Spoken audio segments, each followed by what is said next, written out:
Baik, kita mulai perkuliahan aljabar linier materi bab terakhir, yaitu ruang vektor.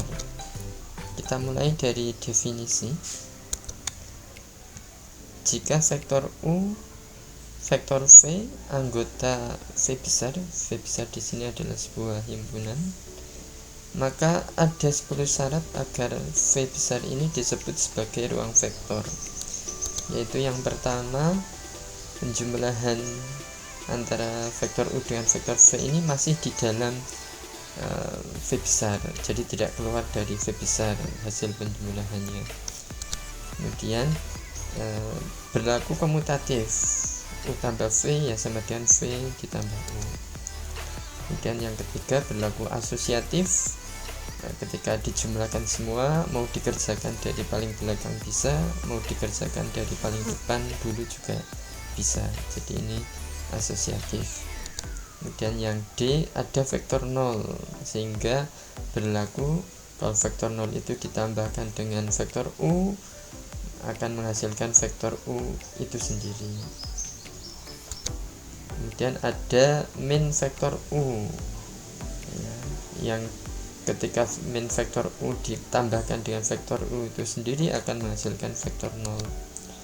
Kemudian ada K bilangan skalar yang ketika dikalikan dengan vektor U akan tetap berada di dalam V. Kemudian ada K skalar yang berlaku distributif, ini K kalikan dalam kurung U plus V sama dengan KU plus KV. Ada K dan L, ada dua buah bilangan skalar berlaku K plus L kalikan vektor U sama dengan KU plus LU, distributif juga. Untuk sembarang K dan L skalar, nah ini berlaku asosiatif ya, K kali L kali vektor U di dalam kurung bisa dioperasikan dengan K kali L dulu baru dikalikan dengan vektor U. Kemudian ada satu yang berlaku ketika satu dikalikan dengan vektor U akan menghasilkan vektor U itu sendiri.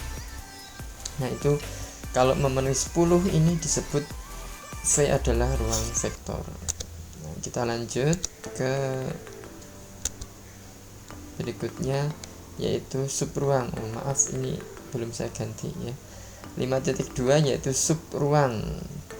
Nah, jika V anggota ruang vektor V, maka V disebut subruang dari V jika dan hanya jika memenuhi 2 dari 10 syarat ruang vektor, yaitu nomor A dan nomor F ya. Nomor A dan nomor F tadi yaitu yang pertama, yaitu jika U dan V anggota V, maka U plus V ini juga masih di dalam V. Kemudian yang kedua, ada K bilangan skalar dan U anggota V, maka kalau K dikalikan dengan vektor U juga masih di dalam V. Jadi kalau dua syarat ini terpenuhi maka disebut subruang. Jadi kalau vektor, ruang vektor tadi syaratnya adalah 10, kalau cuma subruang syaratnya cuma 2, yaitu nomor A dan F tadi ya. Nah oke, itu pendahuluan. Nah kita lanjut hari ini, yaitu tentang kombinasi linier.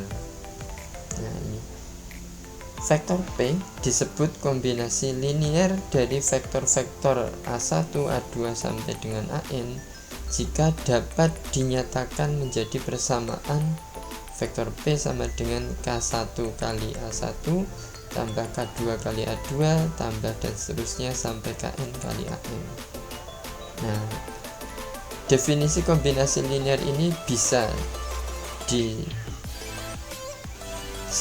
dengan kata lain, yaitu bahwa kombinasi linier ini jika kita dapat menentukan nilai K1, K2 sampai dengan Kn yang konsisten yang memenuhi persamaan tersebut. Jadi kalau kita bisa menemukan adanya K1, K2 sampai dengan Kn, maka kombinasi linier. Tapi kalau kita tidak menemukan K1, K2 sampai dengan Kn yang konsisten ini, maka bukan kombinasi linier. Ini contoh soalnya ada di modul juga. apakah vektor 927 adalah kombinasi linear dari vektor 321 dan 12-1? Nah, pertama kita buat dulu persamaannya, yaitu ini vektor 927 sama dengan, kita harus mencari ada tidaknya K1 dan K2 yang konsisten. Jadi kalau K1 dikalikan dengan vektor 321 kemudian ditambah dengan K2 dikalikan vektor 12-1, itu kalau sama dengan 927 berarti kombinasi linear. Nah, berarti ini kalau kita jabarkan masing-masing 9 itu sama dengan yang depan ya, 3 kali K1 ditambah yang depan dari vektor ini 1 kali K2, langsung K2 persamaan pertama. Kemudian 2 ini sama dengan berarti 2K1 ditambah 2K2 persamaan 2. Kemudian 7 berarti ini sama dengan 1K1 atau langsung K1 min 1K2. Nah, ini jadi persamaan 3. Nah, yang harus dilakukan adalah kita lakukan eliminasi. Karena ini ada 3 persamaan, berarti eliminasi kan 2-2. Persamaan 1 dengan 2, persamaan 2 dengan 3, persamaan 1 dan 3 itu dieliminasi untuk mencari K1 dan K2, itu teorinya.